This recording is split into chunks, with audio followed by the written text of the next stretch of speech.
eu sou a Gabi Xavier e hoje é um vídeo falando sobre titãs irracionais, titãs anormais, titãs puros, os titãs peladões que vão por aí comendo um monte de gente desde o primeiro episódio de Attack on Titan. Quais são as diferenças, suas particularidades, tamanhos possíveis e será que existem alguns especiais, mais inteligentes? Como são esses titãs irracionais colossais de dentro das muralhas? Vamos comentar sobre tudo isso em um guia para você entender completamente de vez os titãs irracionais do mundo de Shingeki no Kyojin. Se curtir esse tipo de conteúdo, já deixa seu comentário aqui embaixo e acompanhe o canal porque estamos comentando essa última temporada, parte 2 de não sei quantas serão, além de vários outros animes e mangás, então acompanhe depois e ative o sininho pra não perder nada. Ah, comentário, hoje, só até hoje, 11h59, ou seja, antes da meia-noite, ainda tá rolando promoção com frete grátis pro Brasil inteiro, comprando na coleção aqui do canal em loja.com.br/Gabi-Xavier. Tem várias camisetas sim de Shingeki no Kyojin, além de Hunter x Hunter, Berserk, camiseta, moletom, quadro. Vai lá e aproveita porque só até hoje frete grátis pra todo lugar do Brasil. Isso é uma super promoção, viu? Agora bora falar de Titã Peladão. Talvez muitos de vocês já saibam, mas os titãs irracionais de Shingeki foram inspirados em clientes um pouco bêbados que Sayama lidou quando ele trabalhava em um cybercafé. A partir dessa inspiração, os titãs puros, aqueles que não tinham aparentemente nenhuma inteligência, que só saíam comendo humanos e nada mais, foram os primeiros, as primeiras criaturas que nos apavoraram no anime de Shingeki no Kyojin. Os titãs irracionais são chamados em japonês de Muke no Kyojin, ou mais explicitamente os titãs puros, e eles, como a gente já sabe hoje no anime, são transformações de Eldianos, portanto cada um desses titãs obrigatoriamente sempre foram alguma pessoa isolada, incluindo os titãs colossais das muralhas, que a gente vai falar mais pro final do vídeo, porque tem umas diferencinhas. Os Muko no Kyojin, em geral, têm de 2 metros a 15, tendo exceções, como os colossais ou o titã do Rod Reiss, que eu também vou comentar, mas em média eles ficam nesse parâmetro de 2 a 15, sendo que 15 metros, por exemplo, também já é a altura de alguns dos outros titãs originais. Em aparência física, o que a gente vê em geral são padrões masculinos de corpos, mesmo quando é uma mulher eldiana transformada em titã, embora não tenham nenhum órgão reprodutor à mostra, e eles têm uma pele muito grossa, dura, porém um peso proporcionalmente leve para o tamanho que eles têm. Isso porque os titãs não são repletos de uma carne realmente que é formada naturalmente como um corpo que cresceu. As carnes dos titãs irracionais, assim como dos originais, eles vêm por esses caminhos invisíveis que são controlados por um ponto único, a coordenada. Hoje no anime nós também vemos que inclusive esses titãs, ou a areia que forma eles, vem daquele mesmo local onde estava Ymir Fritz, a construtora de titãs. E embora eles soltos possam viver por uma eternidade, o ponto fraco de todos esses titãs, assim como dos titãs originais, é em um local de 1 metro por 10 centímetros na sua nuca. Esse local corresponde à medula espinhal daquele portador, daquela pessoa que foi transformada em titã. Cortando essa medula, você corta todas as ligações cerebrais, todas as estruturas nervosas do titã e a pessoa que deu origem a ele morrem. Apesar de titãs terem cordas vocais, eles conseguirem verbalizar em certos momentos ou gritar no mínimo, eles não precisam respirar, então se você vetar qualquer tipo de oxigênio, isso não vai interferir na sua vitalidade e força, o que seja. Porém, os titãs eles têm uma carga de energia que vem diretamente da luz solar. Isso significa que quando eles estão no escuro, com a lua, de noite, geralmente esses titãs ficam em forma inativa. Depende do titã irracional, cada um deles tem um comportamento, mas em geral eles ficam mais dóceis, mais calmos e menos ativos de procurar as suas iscas. Ainda assim podem ser letais e há algumas exceções de titãs que se movem à noite quando eles são controlados por alguém. A gente já chega lá. Apesar de se alimentarem, eles também não têm nenhum órgão digestivo. O que se vê é que eles têm alguma cavidade semelhante a um estômago, intestino, sim, que serve para armazenar as pessoinhas que eles possam ingerir, porém, quando esse estômago ou essa cavidade está cheia, ele não elimina por baixo, ele não faz nenhuma evacuação, ele libera por cima, ele vomita aquilo. Se nenhuma daquelas pessoas foi útil, ele vai abrir espaço para entrar outras. E isso nos leva ao mecanismo de comer humanos e só humanos desses titãs irracionais. Vamos voltar um pouquinho e entender como eles se transformam. Um titã irracional, ele é, neste universo de Shingeki, nesse tempo que estamos acompanhando aqui, uma pessoa eldiana, portanto uma pessoa do mesmo povo da primeira titã Ymir Fritz, que entra em contato de alguma forma com a substância, o fluido que vem da medula espinhal de algum titã qualquer. Esse contato pode ser da forma que Marley fez por muitos anos, usando uma seringa, que tem justamente esse fluido que veio da medula espinhal de algum titã, e ao colocar em um eldiano qualquer que não tem outro titã original, essa pessoa se transformaria na hora em um titã irracional. Mas esse fluido pode ser também, como no caso do Rod Reiss, que a gente viu durante a história, lambido, ingerido de alguma forma, ou como aconteceu na Vila Hagak, onde estavam os pais do Connie, cheirado com um gás, um vapor, que nada mais é do que essa mesma substância, mas em um estado gasoso. A maioria desses titãs é bípede, não se desloca com uma agilidade muito grande se não ver nenhuma vítima e seguem um padrão de comportamento previsível. Isso porque, como a gente sabe, o único intuito de um titã irracional é voltar a ser humano, e por isso eles só comem humanos.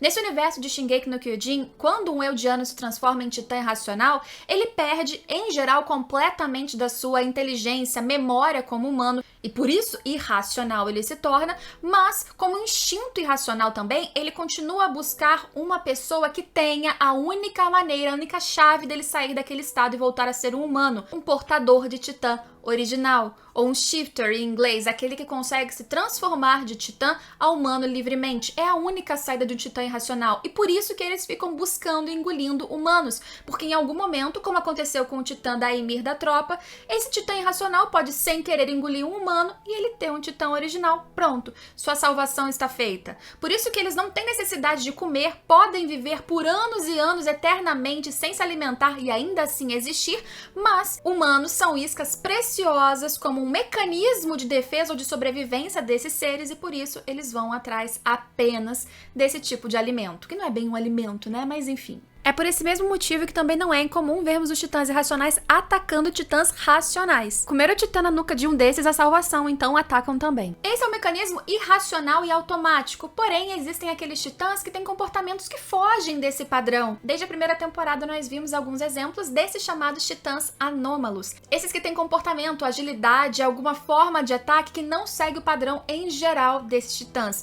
Tem explicação para isso? Mais ou menos. Titãs irracionais anômalos são aqueles nessa história que já demonstraram, por exemplo, alguma capacidade de reter informações ou memórias do seu estado como humano, de se comunicar, inclusive falar, correr descontroladamente, fazer piruetas, não ir para o foco humano mais óbvio de um titã atacar e fazer estratégias ou ataques que são difíceis de prever. Mas pra gente entender por que esse tipo de comportamento acontece, raramente, mas sim, existem esses casos, existem dois titãs que são interessantes pra gente analisar. Primeiro, o titã que aparece no OVA do Diário de Ilse, que eu já comentei aqui no canal, que é um titã que falava, que buscava inclusive uma pessoa que conhecia ainda como humano, que tinha um comportamento parecido com o que tinha quando humano, participante de um culto, cultuando uma deusa, e Ilse era a mulher, resumidamente, que nesse OVA parecia com a lembrança da sua vida como humano. O titã a cultuava, a protegia, não a atacava e se curvava na sua frente, inclusive falando. Outro titã que demonstra uma racionalidade ou vestígio de alguma racionalidade parecido com esse caso do Diário de Ilse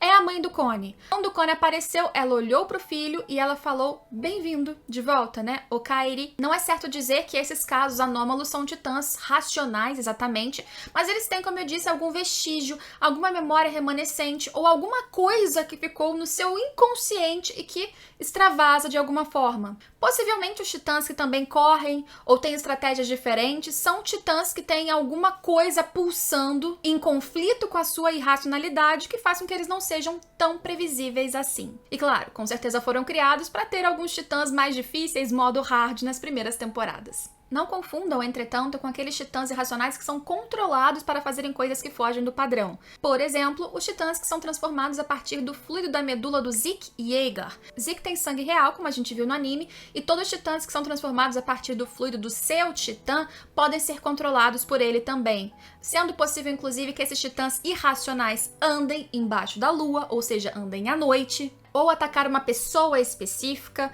uma pessoa e não um grupo inteiro de seres humanos, fora do padrão de titãs, porque eles estão obedecendo, digamos que um micropoder de coordenada. Claro que isso também poderia ser feito se esses mesmos titãs irracionais estivessem sendo controlados por alguém que está utilizando a coordenada. Muitas pessoas se questionam para onde vai o corpo daquele que é transformado em titã. Fica na nuca, já que a medula também está ali? Durante muito tempo eu acreditei que talvez existisse uma explicação por causa de um erro, e hoje eu concordo que é um erro no mangá na transformação do Eren Yeager. No flashback do Eren com seu pai, a gente vê que ele é transformado em titã irracional, peladão, ele engole o seu pai e ele volta com a sua mesma roupa, tudo igualzinho, como se ele tivesse ficado preservado nessa nuca ou como se a Ymir fosse reconstrutora de roupas também.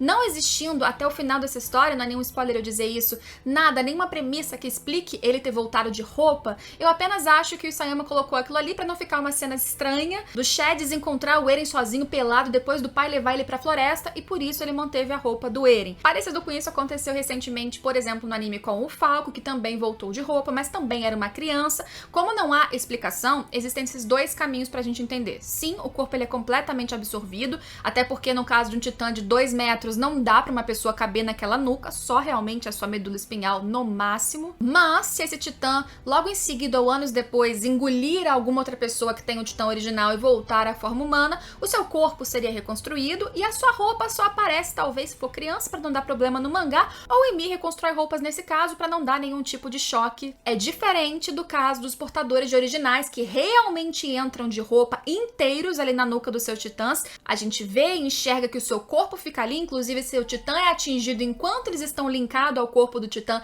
eles também sofrem ferimentos. No caso dos irracionais, não. Infelizmente, até onde a gente sabe, onde tem de explicação, o corpo é altamente absorvido, só fica a medula e depois eles voltam. Às vezes de roupa, às vezes não, depende da sua idade, talvez. Antes de falarmos de Rod Reiss, o titã de 120 metros, e os colossais, que são algumas exceções de titãs irracionais, outro detalhe importante é que nem todo titã irracional demonstra ter dor ou não sentir dor alguma. Titãs irracionais, eles têm algumas diferenças, não só nas anomalias mais óbvias, mas também na demonstração de dor ou não em relação aos ataques. Há titãs que gritam, que fazem caretas, que parecem sentir a dor desses golpes que eles levam, e outros que parecem não sentir coisa alguma. O que a gente pode sempre ter aqui na nossa cabeça é que os titãs, eles vão sempre ser influenciados pelos seus portadores e por isso há pequenas diferenças não só nas suas aparências, porque o rosto do titã geralmente lembra o do portador original, né, da pessoa que foi transformada, mas também no seu comportamento, que aqui e ali vai ter algumas diferenças, no mínimo, por exemplo, porque apesar de serem bichos monstrões parecidos no olhar geral, são indivíduos transformados por uma maldição. Nessa história, o primeiro titã irracional que a gente viu e foi bem diferente foi o titã do Rod Reiss, o titã do pai da Historia, que se transformou numa ocasião um pouco diferente e se transformou no maior titã irracional que a gente já viu, pelo menos quando ele fica em pé. São 120 metros quando ele consegue se erguer, 40 metros com ele deitado, o que já é algo absurdo. E 120 metros, por exemplo, é 2 vezes o tamanho geral de um colossal original, então é muito grande. Só que esse titã não ficava em pé sem nenhum apoio de uma muralha, por exemplo, porque ele era um titã desproporcional. As pessoas às vezes se questionam por que isso aconteceu e a gente tem que voltar um pouquinho para alguns conceitos e como foi a transformação do Rod. O Rod ele foi jogado no chão pela Historia, o que dá a entender é que ele se machucou de alguma forma ou algo do tipo, porque ele rastejou até aquela seringa que ele tinha preparado para a filha no chão, com dificuldade, e lambeu aquele fluido. Não há nada que direcione ou explique que ele se transformou de maneira diferente porque ele lambeu o fluido e não o recebeu na veia, especialmente porque mais tarde nós vimos que as pessoas podem ser transformadas também com vapor, então isso por si só não seria uma explicação. A maior probabilidade é que, como a gente vê inclusive com os originais, o estado físico e mental da pessoa que é transformada gera consequências para o titã que será formado depois. O que o Rod falou desse fluido para a Historia é que ele era um fluido especial. Talvez fosse de um colossal ou uma mistura de titãs muito fortes que possibilitasse que a Historia se transformasse em um titã irracional já muito forte. Então esse já era um fluido com um boost, digamos assim, propositalmente preparado. Fora isso, mais uma vez, o Rod ele estava se arrastando com um problema de coluna e propositalmente, coincidentemente ou não, o seu titã se comportou da mesma forma, como um verme que arrastava. Então se o Rod estava machucado naquele ponto, e ainda mais abalado psicologicamente, é natural que a sua transformação não desse muito certo. E por isso veio um titã com um dorso, um tronco muito largo, gigantesco, um titã de tamanhos colossais, porém com membros finos e frágeis, apesar de compridos, que não eram capazes de levantar e aguentar o peso daquele dorso grande demais. Mas o interessante é que esse titã já era feito e pronto para se arrastar, porque o seu corpo ele faz algumas contrações como um verme mesmo. Realmente acredito que o estado físico e mental do Rod foi o fundamental para acontecer o que aconteceu. Apesar de muito grande, esse titã não tinha uma massa muscular tão forte, existiam alguns esqueletos, algumas partes de ossos que apareciam no seu dorso, e ele soltava muito vapor, não de maneira semelhante aos colossais, que fazem isso por conta própria, mas porque ele estava o tempo todo se regenerando. Já que ele se arrastava, parte do seu tronco e a parte da frente do seu crânio estava sempre sendo deteriorada por conta dessa fricção no solo enquanto ele se arrastava. Então, constante deterioração, constante recuperação, vapor muito quente saindo em volta desse titã. Por isso que era muito difícil se aproximar dele. As árvores ao seu lado pegavam fogo. Qualquer um que chegasse ali perto, já que era muito corpo para se recuperar, entraria em contato com uma quantidade de vapor super quente que seria letal. Quando esse titã se levanta perto de uma muralha, a gente vê que ele tinha realmente órgãos que lembravam o estômago e o intestino, mas provavelmente, pelo que se sabe dos titãs irracionais, seriam igualmente cavidades, sem uso digestivo de fato, porque ele é um titã irracional, apesar de todas essas diferenças e anomalias. E mesmo com todas essas diferenças, era um titã com comportamento aparentemente previsível. Por isso foi possível atraí-lo colocando uma quantidade muito grande de seres humanos, onde eles estavam preparando uma armadilha. Agora a gente chega aos colossais das muralhas. Para quem ainda tá confuso por algum motivo, sim, são colossais, porém irracionais. Como eles foram transformados, provavelmente, quais são as suas diferenças deles para um titã colossal normal, original, como por exemplo hoje do Armin, e tudo que a gente sabe sobre esses grandes seres. Se tiver algum spoiler lá no final eu comento com vocês, mas fiquem tranquilos, por enquanto é uma zona segura para todo mundo. Colossais das muralhas, dezenas de milhares de colossais das muralhas que existem nessa história estão causando estrondo hoje, são titãs irracionais.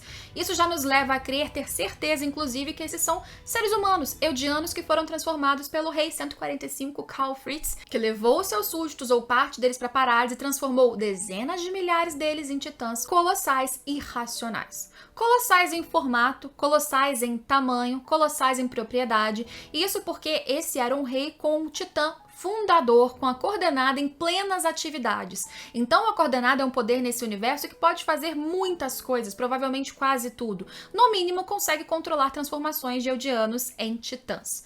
Vamos presumir que ele conseguiu fazer essas pessoas todas entrarem em contato com um fluido qualquer de titã, se a coordenada não permitir que ele transforme por vontade simples as pessoas eldianas em titãs, no mínimo, eles entraram em contato com esse fluido e se transformaram. Mais uma vez, se foi ele mandando transformar do nada, ou se ele conseguiu fazer todos ingerirem um fluido, receberem na veia ou respirarem, isso é um detalhe que a gente não sabe. De qualquer maneira, sendo o rei aquele que tinha o poder da coordenada, podendo ser usada sem nenhum veto ou trava, como ele colocou logo em seguida, ele pôde também controlar a transformação e definir como seriam esses titãs irracionais. Se vocês observarem, esses titãs irracionais, inclusive colossais, eles têm cada um rosto, desde o mangá, e recentemente em uma entrevista do diretor e produtor dessa temporada do anime, eles falaram até que isso foi uma dificuldade, porque eles precisavam fazer um rosto diferente para cada um desses grandes bichões, para mostrar que eles eram identidades distintas, não são seres que surgiram da pedra, são pessoas que estão ali sendo usadas de instrumentos e foram usadas desde o começo dessa forma. Por que ele precisou que fossem colossais? Talvez pelo seu tamanho.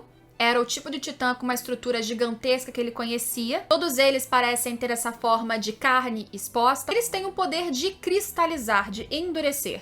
Tanto é que foram eles que deram os bracinhos e formaram toda aquela casca que foram as muralhas que a gente conhecia em Parades. Tanto é que quando o Eren ele provocou o estrondo, a ordem que foi dada foi de descristalizar. Uma ordem que naquele instante descristalizou todos esses colossais e também a armadura do Reiner e o cristal da Anne. Como tem um corpo de colossais, eles também têm a capacidade de liberar esse vapor muito quente, porém, como irracionais, eles só seguem ordens. Se existir uma pessoa, claro, ativando eles com o poder da coordenada, como está acontecendo agora. Ainda assim, como irracionais, dentro das muralhas eles ficaram inativos, porque eles não tinham qualquer contato com o sol. Então, não importando o que estava acontecendo, se não tivesse o sol batendo neles, eles não se mexeriam e tudo ficaria bem. A prova disso foi quando, justamente na luta da Anne com o Eren dentro das muralhas, ela tentou escapar e abriu um buraco no olho de um desses colossais. Eles tamparam aquele olho, percebendo que, se ele ficasse exposto ao sol, poderia acordar, se mexer e sair dali, mesmo sem nenhuma ordem. Como eles foram liberados com a ordem do Eren, com a ordem de alguém que estava controlando o Titã Fundador, aí sim, eles só obedecem, não tem nenhuma vontade. Depois de saírem de lá, nós não vimos nenhum outro momento em que eles se cristalizaram, provavelmente porque esse foi um poder que justamente o Rei Fritz mandou que eles tivessem e agissem naquele instante antes da formação das muralhas, mas a liberação de vapor continua acontecendo. Por serem grandes, eles também se movem como o colossal original de maneira lenta, porém a grandes passos,